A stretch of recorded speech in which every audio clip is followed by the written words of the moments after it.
Bonjour donc pour ceux qui nous rejoignent, Président Sassou Nguesso, je suis ravi de vous recevoir ce matin sur l'antenne de Radio Classique et évidemment de LCI. Et les questions sont nombreuses. D'abord évidemment votre réaction, j'allais dire d'homme, de président, de responsable politique de cette région du monde à la mort de Nelson Mandela. Oui, on le savait très malade. Mais quand la nouvelle est tombée hier, c'était un coup de tonnerre. On vous sent abattu. Oui, un coup de tonnerre et une grande émotion et un moment de grande tristesse pour l'Afrique, pour le monde. Parce que pour nous, Mandela, c'est le symbole absolu. C'est un monument, c'est le symbole absolu, c'est le symbole des luttes de libération des peuples du monde. C'est un héros pour nous, et comme on dit souvent, les héros des peuples sont immortels. Nous pensons que Mandela restera immortel. Alors, je vais être franc avec vous. Vous avez une frontière au nord, au Congo, avec la Centrafrique déstabilisée. On va commencer par le sud. Est-ce que vous considérez que l'héritage de Mandela va continuer ? Il faut aussi penser à Frédéric de Klerk, qui a joué un rôle très important à cette époque. Ou est-ce que vous croyez qu'il peut y avoir, là je parle du sud, en Afrique du Sud, une déstabilisation, une fois que l'unanimité nationale sera passée et les obsèques aussi ? Non, il n'y aura pas de déstabilisation en Afrique du Sud, parce que la lutte en Afrique du Sud a laissé au peuple sud-africain des instruments très puissants. Pensons à l'ANC qui, au-delà des dirigeants, était un mouvement puissant, enraciné dans le peuple. Je crois que le peuple sud-africain, le plus grand hommage qu'il pourrait rendre à Mandela, c'est la stabilité. Garder le régime arc-en-ciel de l'Afrique du Sud. Vous irez évidemment aux obsèques, comme tous les chefs d'État africains et comme tous les chefs d'État probablement de la planète. Oui, nous avons décrété un deuil national dans notre pays à partir de maintenant jusqu'au jour des obsèques. Nous serons présents.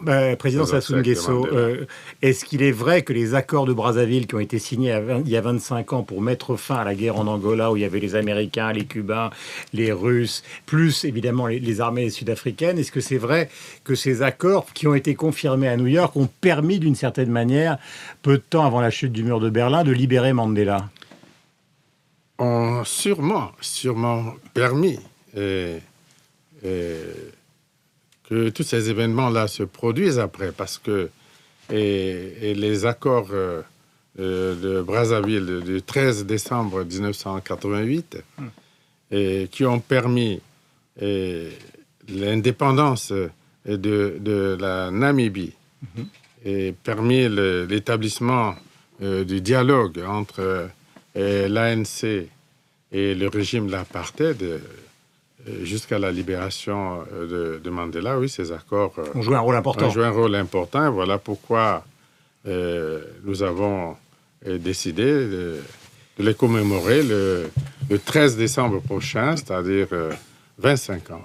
Mais si je vous pose la question, c'est non seulement parce qu'il faut réfléchir à ce qui se passe au sud de chez vous, mais maintenant avec la Centrafrique et l'opération française, la question d'un conflit, comme ça avait été le cas à Namibie, Angola, se repose aussi. Alors d'abord, est-ce que vous êtes content de l'intervention ? Pardonnez-moi l'expression, c'est un peu léger, le mot content, mais est-ce que vous êtes satisfait ? Est-ce que vous considérez que l'opération française est vitale et utile pour l'Afrique ? Celle de François Hollande en Centrafrique. Oui, d'abord, cette décision du Conseil de sécurité des Nations Unies, parce que depuis un moment, nous l'avons dit à plusieurs reprises, on a eu le sentiment que la situation en Afrique du Sud était, en Centrafrique plutôt, était un peu reléguée au second plan. Il y avait il y avait la Syrie, il y avait le Mali, mais il y a le fait que le Conseil de sécurité des Nations Unies prenne cette décision en faveur de la Centrafrique qui permet l'intervention française, mais pas la France seule. Et il faut dire que la France vient en République centrafricaine en appui aux actions qui sont déjà engagées par la sous-région d'Afrique centrale, par l'Union africaine. Combien y a-t-il de soldats congolais sur place, par exemple, en Centrafrique? Il y a 850 Congolais en Centrafrique en ce moment. Et est-ce que vous considérez qu'il va être possible, une fois qu'on aura ramené le calme à Bangui et dans les grandes artères, qu'on va pouvoir, peut-être grâce à vous, grâce à François Hollande, grâce aux forces africaines, restabiliser un régime, et autour de qui? D'abord, il faut dire que le Congo en Centrafrique n'est pas seul, c'est la communauté, les États d'Afrique centrale, avec les autres pays, le Cameroun, le Tchad, la Guinée équatoriale, le Gabon, le Burundi. Nous sommes tous là. Il s'agit de stabiliser la situation en République centrafricaine, pas seulement à Bangui, mais sur toute l'étendue du territoire de la République centrafricaine, et mettre hors d'état de nuire toutes les milices. ces milices qui sèment la désolation en République centrafricaine. Mais on reconstruit quoi politiquement? Pardonnez-moi de vous interrompre, mais on reconstruit quoi politiquement? Politiquement, il s'agit de mettre en œuvre les accords de Libreville, parce qu'il ne faut pas oublier que au début de cette crise, il y a eu les négociations de Libreville qui ont donné lieu aux accords de Libreville, à la mise en place d'une feuille de route de la transition sur 18 mois qui devrait déboucher sur des élections générales. Et à partir comme au Mali, à partir de ces élections, on devrait... Mais pour l'instant, est-ce qu'il s'agit de rétablir le président Bozizé, par exemple, dans ses fonctions?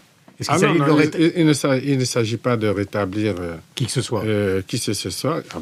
Les institutions qui existent. Il y a en République centrafricaine un chef d'État de transition, un premier ministre de transition aussi, qui a été consensuellement désigné. Il y a un parlement, un conseil de transition qui est un parlement. Et puis... les institutions judiciaires de transition. Donc, toutes ces institutions, il s'agit de stabiliser le pays, permettre le fonctionnement de ces institutions de transition. Est-ce que vous avez un calendrier, président Sassou Nguesso? Il y a un calendrier, oui. Mais est-ce que vous considérez que ça peut se faire en moins d'un an? Tout ce dont on vient de parler, c'est-à-dire stabilisation de Bangui, stabilisation du pays, élection et donc désignation d'un pouvoir politique démocratiquement. Mais pour le moment, il a été décidé que la transition partirait du mois d'août dernier, je pense, sur 18 mois. Si on peut accomplir toutes ces tâches pour permettre la tenue d'élections générales, tant mieux. Et sinon, à l'impossible, nul n'est tenu. On trouvera d'autres moments, mais il s'agit d'aller vers des élections générales. Ce sujet va être au cœur du sommet qui démarre ce matin. Vous y participez ainsi que de nombreux chefs d'État africains. Est-ce que, je ne dis pas vous remercier François Hollande, mais est-ce que vous considérez que l'action de François Hollande dans cette affaire est vitale? Elle est importante, comme ce fut le cas au Mali. Ouais.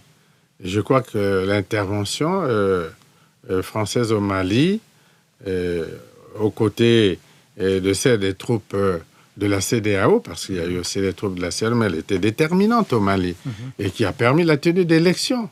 On a tenu des élections présidentielles au Mali, législatives récemment, et je crois qu'on est en train de créer les conditions de retour à la stabilité et à la sécurité au Mali. À propos de stabilité, parce qu'il y a beaucoup d'interrogations, et vous avez été l'un des rares, justement, concernant l'intervention en Libye, à mettre à alerter finalement l'opinion internationale, parce qu'effectivement en Libye il y a le pétrole, dans beaucoup de pays africains il y a du pétrole, et l'une des interrogations des spécialistes c'était de se dire si Al-Qaïda ou en tout cas une certaine forme de terrorisme met la main sur le pétrole libyen, ils vont trouver des fonds pour au fond financer le fondamentalisme islamiste pendant des années et des années. Est-ce que vous considérez que ce danger, je suis un peu solennel, continue en Libye, et est-ce que finalement Il n'y a pas un islamisme radical qui descend, qui maintenant irait jusqu'en Centrafrique et peut-être justement à la frontière nord du Congo, votre pays.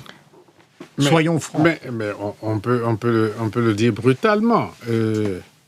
Je faisais partie de ce comité des 5 chefs d'État désignés par l'Union africaine pour apporter la contribution de l'Union africaine à la résolution du problème de la Libye. Nous sommes allés en Libye, nous avons rencontré Kadhafi, nous avons rencontré le CNT à Benghazi et nous avons fait des propositions qui ont été rejetées par le reste de la communauté internationale et on a préféré la solution qui est connue et qui aujourd'hui nous donne...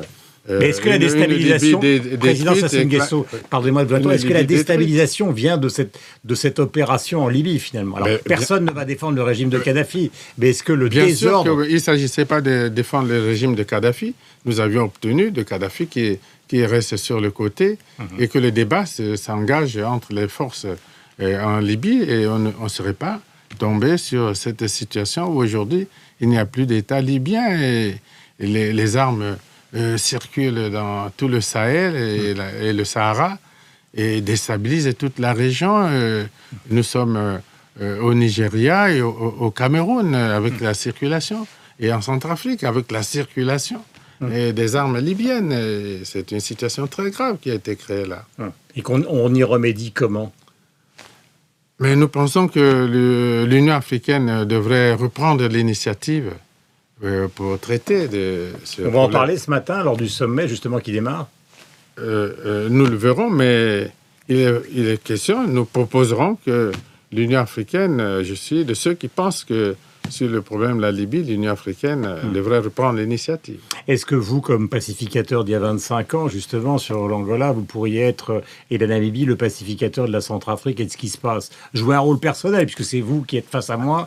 Les autres chefs d'État sont pour l'instant chez eux, dans leur hôtel, et attendent le sommet. Est-ce que vous avez l'intention, vous... Pas tout seul, mais pas tout seul, avec les autres chefs d'État de la région et du continent, mais... pour l'instant, modestement, nous jouons le rôle de médiateur et de président du comité de suivi de la mise en œuvre des accords sur la RCA. Nous jouerons notre rôle avec détermination. Alors, ce que je vous propose, c'est que nous allons rendre l'antenne chez nos camarades d'LCI, car j'ai promis à Éric Revel, le patron d'LCI, désormais d'être à l'heure.